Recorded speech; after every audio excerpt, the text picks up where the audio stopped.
मी पैसा बोलतोय. सर्वात आधी मी तुम्हाला माझा परिचय करून देतोय. मी आहे पैसा. माझं रूप साधारण आहे, पण जगाला व्यवस्थित ठेवण्याची क्षमता माझ्यात आहे. मनुष्याची नियत आणि प्रकृती बदलण्याची क्षमताही माझ्यात आहे, कारण मनुष्य मला आदर्श समजतो. अहो, काही लोक तर माझ्यासाठी आपली जात धर्म सोडतात, आपल्याच लोकांना धोका देतात, आपला आत्मसन्मान घाण ठेवतात. परंतु लोक मला स्वतःच्या प्रतिष्ठेसाठी वापरतात. मी राक्षस नाही, पण लोक माझ्यासाठी अपराध करतात. हे सत्य आहे की मी देव नाही, पण लोक माझी देवाप्रमाणे पूजा करतात. खरं तर मी लोकांच्या सेवेसाठी आहे, पण लोकच माझे गुलाम झालेत.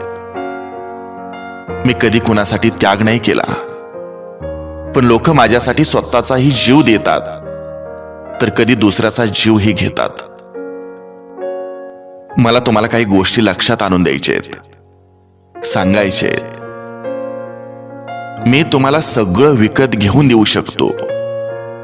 मी तुमच्यासाठी घर विकत घेऊ शकतो, पण तुमच्या घरात घर पण नाही आणू शकत.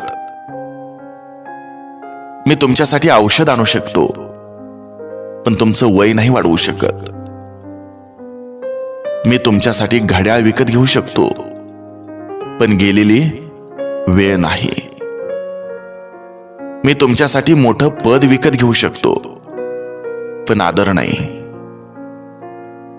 मी तुमच्यासाठी मखमली गादी विकत घेऊ शकतो, पण शांत झोप नाही.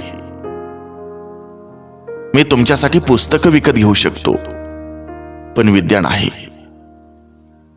मी तुमच्यासाठी रक्त सुद्धा विकत घेऊ शकतो, पण कोमेजून जात असलेलं जीवन नाही. म्हणून लक्षात ठेवा, पैसा हे सर्वस्व नाही.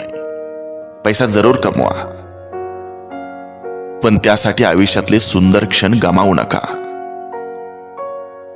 पैशाची पूजा जरूर करा, पण पैशाचं गुलाम बनू नका. माणसासाठी पैसा बनलाय, पैशासाठी माणूस नाही. आपलं कुटुंब, आपले नातेवाईक, आपले मित्र परिवार, आप्तेष्ट हेच आपलं धन आहे. त्यांना जाणीवपूर्वक जपा, कारण जेव्हा तुम्हाला वर जायची वेळ येईल, तेव्हा मी तुमच्या सोबत नाही येऊ शकत. तुम्ही केलेला परोपकार, दुसऱ्यांना दिलेला आनंद, मातृपितृ भक्ती, त्यांची सेवा, देश सेवा हेच खरं तुमचं धन आहे. तेव्हा सेवा करा. मग आयुष्यात तुमच्यासारखं सुखी कोणीही नसणार आहे. कोणीही नसणार आहे.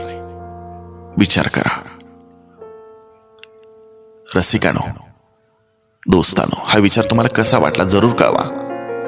हा विचार कोणी लिहिला होता माहित नाही, पण ज्यांचा असेल त्याला सॅल्यूट.